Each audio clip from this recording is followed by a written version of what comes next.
Well, welcome, Mr. Williams. How does it feel to be back at Bloomsburg? It feels great. I was here a long time ago, and there are so many changes that have been made, and it's wonderful to be back on Yeah, we have a campus. lot of construction going on. Yes. So why don't you tell us a little bit about the difference between a nonprofit organization and a regular business organization? Sure. First of all, there are a lot more similarities than you might think in that, there's a management that has to run the organization. There's typically a board of directors that governs the organization. You have to bring money in and you spend money, and so in some ways they're very similar.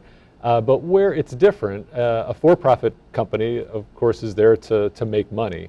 And a nonprofit organization has a mission to help people. And that's not to say that businesses don't help people, but it's the specific mission of the organization is to help individuals. There's not a profit motive, or revenue isn't shared among stockholders. And so, incentives and things like that are typically a little bit different. But, there are a lot more similarities than people think these days. Okay. Well, they say that leaders are born, not made. Do you agree with this statement? You know what? A little bit. I think there's certainly people that are out there that just seem to be hardwired for leadership. It kind of started, we have 2 children, and it's amazing to see their personalities at a very young age, and to see that happen. And so, to some extent, I think certain people are hardwired for leadership, and some people are not. Having said that, leadership absolutely can be learned, and I think is learned every day. And that's the great thing about being at a place like Bloomsburg, is that you see, or any other kind of institution, is that you see leadership in a lot of different ways. And so when I think of leaders who were instrumental to me, I think of the coaches that I played for. I think of the professors that I had. I think about some of the leaders in some of the student organizations I was in. And I saw leadership in a lot of different ways. And the great thing about it is that you can learn a lot, not just from good leadership, but you can also learn from bad leadership. And so it can absolutely be learned as well. Yeah. So some leaders build consent and others seek consensus. Which one are you? Yeah, I'm probably more of a consensus type of leader, because making a decision is half the equation, and in fact, it's not it's a little bit of the easier part. Where organizations get tripped up a lot of time is on the execution, and so when you get consensus there, and a number of people that are sitting around the table that say, yeah, I think this is the right way to go, well, then everybody's got a little bit more skin in the game, and they're going to make sure that it's done right because they were part of making that decision. Now, having said that, one of the great privileges and responsibilities I have as the president of the organization is that, sometimes there are just calls that you have to make, and either because you're just not going to get consensus, or, I just feel strongly that a certain direction is the direction that we need to go. And so, you can't make decisions a certain way all the time. If you do, then you're really nothing more than a vote taker, and leadership is a lot more than that. And so it's in general a good way to go, but you really have to be able to do what you think is right, despite sometimes what other people think. Okay.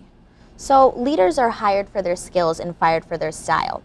Do you think this is true for leaders in nonprofit organizations? And what skills do you think good leaders must have, and which styles ensure success? I'd never heard that one before.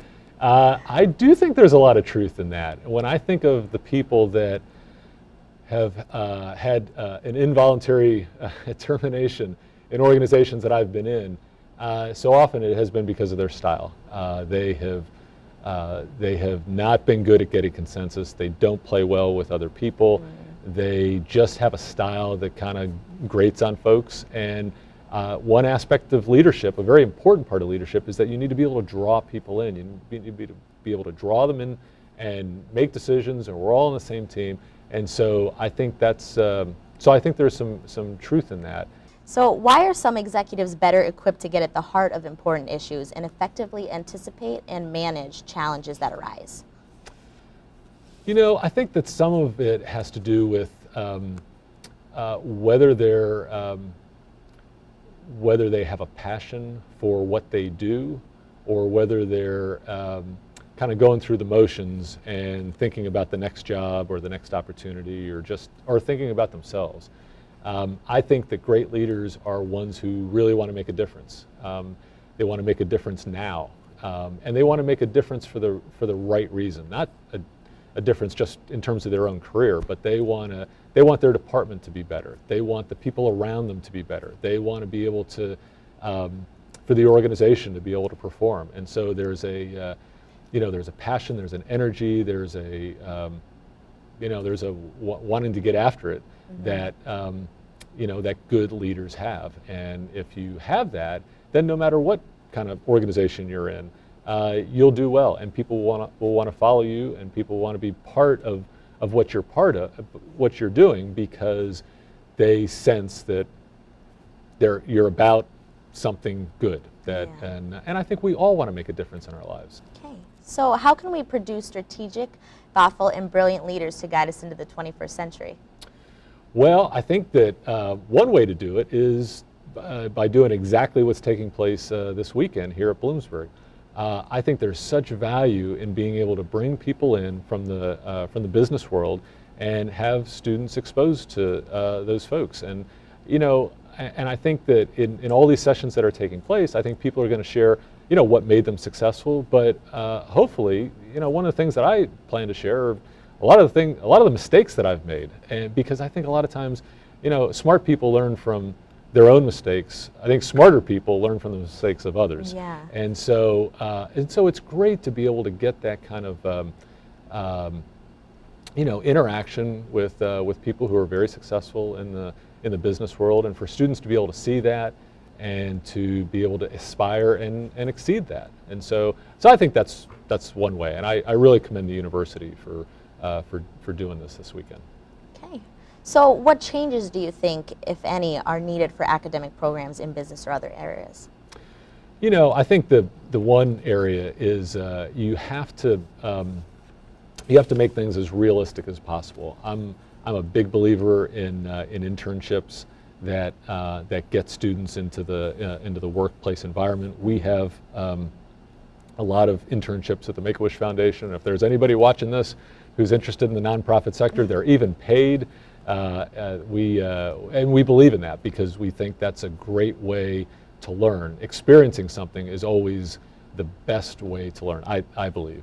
I think, secondly, having people come into the classroom who are successful in the workplace brings another aspect to classroom experience, and so I think that's really good. I taught a couple classes last year at Arizona State University, and one of the things that I did was always bring in a guest speaker to talk about some aspect of leadership in the nonprofit sector, and I think they got more out of those outside speakers than they got from me, but they were constantly seeing a different approach, a different leadership style, somebody in a different aspect of nonprofit leadership, and that's a lot of it. You want to hear from different people and just get that one or two nugget of knowledge that really speaks to you and say, you know what, that's really smart. I think I'm going to incorporate that in my own leadership model. Mm-hmm.